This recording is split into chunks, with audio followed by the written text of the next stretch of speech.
You'll be moving to our branch office starting tomorrow. Is this a demotion? No, the branch just needs more hands. It's strange to have a transfer so suddenly after just yesterday. Did someone higher up say something? Jason. The boss's face hardened as he was pressed further. You should be grateful it's just a demotion and not something worse. I haven't done anything wrong. The boss just put his hands on his head, looking exasperated. Yes, you haven't done anything wrong, but sometimes the situation and the people involved are just too tricky. Not everything that's just is always right. If you're in the corporate world, you should understand that. I don't want to understand that. Without hesitation, I responded. The boss sighed deeply. I may not agree with what you're saying, but I'll accept the decision quietly. And just like that, the demotion was decided. According to the boss, the reason for the demotion was my inability to gauge situations and people, but I couldn't see it that way. The incident happened just yesterday. While walking through the train station as usual, I noticed an old man deliberately bumping into women. He's what you'd call a bump into guy. What's up with that guy? Doing it on purpose? That's dangerous. Seeing women lose their balance and fall because of him was more than uncomfortable. As I was about to approach the old man, he seemed to sense something and quickly disappeared into the crowd. Arriving at the office, still irate, there was an unusual tension in the air. Rumor had it that some bigwig was visiting the office for an inspection. Apparently, the results of the inspection could affect bonuses and evaluations, so the higher-ups were bustling around making sure everything was in order. Turns out, that bigwig was none other than the old man from the station. Wait, that's the guy who was causing trouble. Can't be serious. Seeing that arrogant executive instantly reminded him of the morning's annoyance, and before he could think, he addressed him. Excuse me, I have a question. What is it? Why did you keep bumping into women at the station this morning? The executive's face tensed visibly. I saw you this morning. You were purposely walking into them. Some even fell. Were you aware? What was your intention? Did you want to touch them? Or were you just irritated by them? Either way, attacking innocent women isn't good. What's your take on that? Taken aback by the barrage of questions, the executive could only open and close his mouth in silence. Hey, Jason. The boss, witnessing this, hurriedly interjected. The executive's face grew redder by the second. Are you his supervisor? Let's talk in private. Yes. With a face as fierce as a thundercloud, the executive didn't respond to my claims but instead took the boss to a meeting room. And today, I subsequently got demoted. The big shots were mad and my boss was beside himself, but I still believe I didn't say anything wrong. Things like this have happened a few times before. Regardless of someone's status or position, there's nothing wrong in pointing out when something's bad. Whenever something like this happened, close friends who know me well would occasionally warn me, but I've always believed that being truthful is the right way. I appreciate those friends who care for me and stand by me no matter what trouble I get into, but I just couldn't heed those warnings. Back when I was a kid, I'd get scolded by teachers and parents for lying. Now that I'm an adult, I get reprimanded for being honest. Seems unfair, doesn't it? Upon arriving at my new place of work, the sales office, the entire staff warmly greeted me. This was an office in a rural town, so remote they jokingly referred to it as the outpost, a real backwater. It was just the manager, a sales guy named Peter, and a secretary named Emily, just the three of them. There weren't many customers coming in, but they were well staffed for their needs. There's no chance of improving performance here, and they even cut back on my allowances, reducing my pay. It felt like a typical demotion. I hope we can work well together. It seems pretty laid back here. When I greeted the three of them, all momentarily looked shocked. You sure are straightforward. Let's keep busy together, Jason. That sounds good. Yeah. With that spirit, let's all do our best. The manager looked like a jolly old fellow, and while Peter had the typical playboy look, he seemed like a good guy. Jason, I'll usher you to your desk. After the greetings, Emily stood up with a cane in her left hand. Wait, why the cane? In response to my question, Emily tapped her right leg. I had a severe accident a few years back. I've needed this ever since. She proceeded through the office, skillfully using her cane. This desk is yours. The restroom's over there. Watching her maneuver effortlessly between desks and shelves was quite impressive. As I continued to stare, she seemed to become self-conscious, trying to hide her cane. Please don't stare. I know I'm a bit odd. No, I didn't think you were odd. I was just impressed by how well you handle the cane. It's cool. Cool.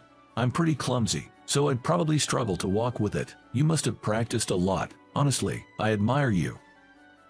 Even if you're just being polite, it's nice to hear. I genuinely mean it. Thank you. Emily's smile was as radiant as a blooming flower. A few weeks later, I began learning the ropes from Peter. Watching him work, it was clear he was no slouch. In fact, he seemed very competent, making me wonder why he was even stationed here. I don't really get along with higher-ups, Peter said, pulling at his light brown hair. His hair is slightly long at the nape.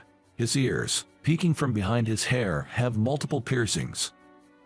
While I believe appearance shouldn't matter as long as one isn't unkempt, it's true that authority figures often frown upon such looks. I can see that. That's harsh, Jason. Despite my comment, Peter laughed cheerfully. I'm good here, though. Everyone's nice, and it's fun working with them. I definitely think the folks here are more grounded than the ones at the main office. They might lack a bit of ambition, though. Haha, true. A few weeks have passed since I was transferred here, and there's something that's been on my mind. It's about this guy, Peter, and a lady named Emily. They say they are just colleagues, but it's clear they are aware of each other in a different way. You can tell just by watching. I bet even the manager has noticed. If they have feelings for each other, all they have to do is express them. Wondering why they're hesitating, when I asked Peter about his feelings for Emily, he smiled awkwardly and furrowed his brows. She's a great help, always. She's sincere and a good person. What about romantically? Do you like her? I do like her, but I can't make a move. I feel guilty somehow. Why's that? I don't get it. What do you feel guilty about? Because of her leg issue, I feel bad for being able to walk normally. It seems Emily also feels a bit awkward for some reason. But I couldn't understand what Peter said at all. Despite all that, I liked this branch. Though I was transferred as a kind of demotion, I have no intention of going back to the main office. In fact, I'd love to grow this place even more. Not only are the people nice, but they're also competent. So, leveraging my sales skills and connections I've built over the years, I teamed up with Peter and we put in our best efforts. There were times when it felt too tough, but we kept pushing and pushing. Finally, it seemed our hard work was about to pay off. We were on the verge of closing a major deal. The CEO and vice president of the prospective client were visiting our office for a meeting. Both the manager and Emily were watching discreetly from a distance and seemed a bit nervous, but so far, the vibes were positive. Let's call it a day for now. Considering our future long-term relationship, how about dinner? At the end of the meeting, this proposal came from the client, and Peter and I exchanged glances. That sounds great. I know a fantastic diner. Looking forward to it. This diner is where Peter and I had dined before. The food, the ambience, the attitude of the hostess, everything was top-notch. When I mentioned that I liked this diner, Peter responded with, "If you say so, the diner is guaranteed." By now, he's got a good read on my character. We left the office and headed to the diner as a group of 4. The conversations flowed as smoothly as during the meeting, and after some drinks, both the CEO and vice president seemed in high spirits.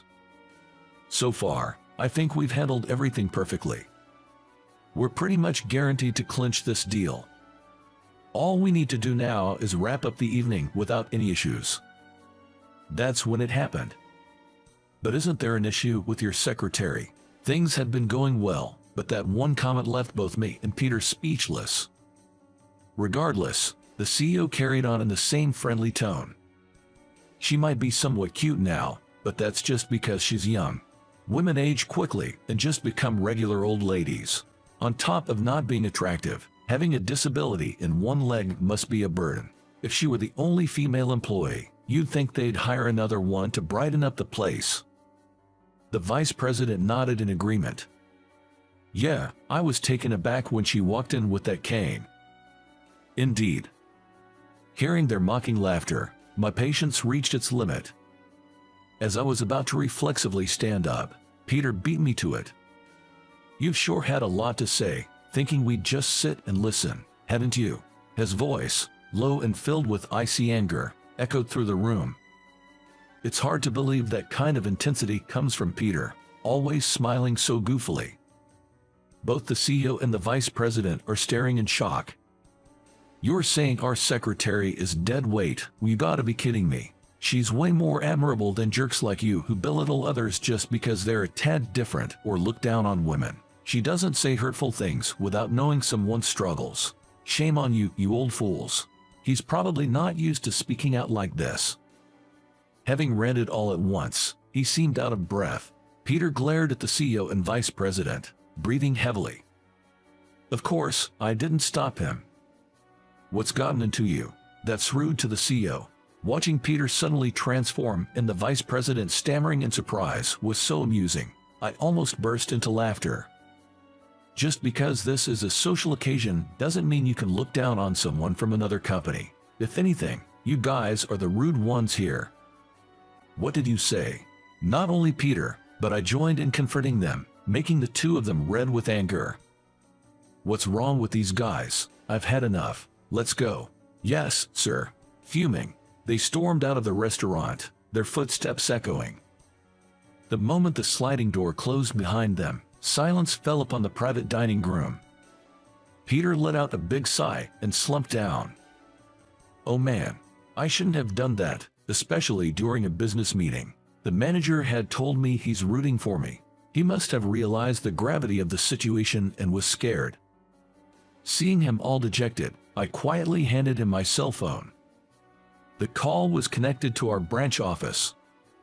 Jason, what's going on? Just talk to them. Timidly, Peter put the phone to his ear. Hello, you did great, Peter. I could hear the manager's voice from the other end, loud and clear. Seeing Peter's puzzled face, I patted him reassuringly on the shoulder. I've actually been on the line the whole time, probably since they started with their insults. I immediately thought we couldn't deal with people like that. I connected the call so the manager could hear them, just to make sure they weren't lying. So, he heard everything I said. I heard every word, Peter. You did the right thing. Good job. The manager's voice is ringing out, tinged with excitement. That's right, Peter. Thank you so much. I'm over the moon. Emily. In a moment, Peter's eyes glistened when he heard Emily's voice, just as joyous as the manager's. Words of praise for me and Peter still echoed from the other end of the phone.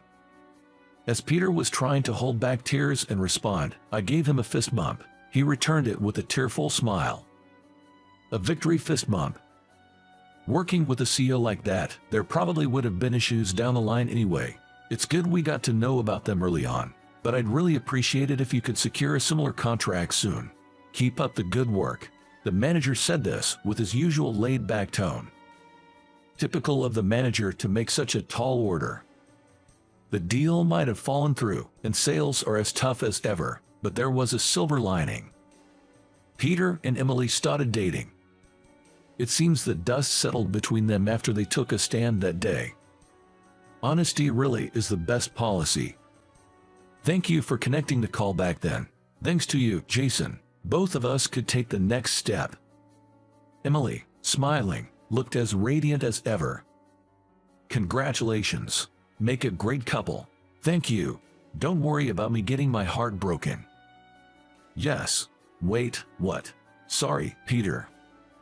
You'll have to forgive a comment like that. I'm just bad at keeping secrets. Well, time to move on and maybe find a new romance.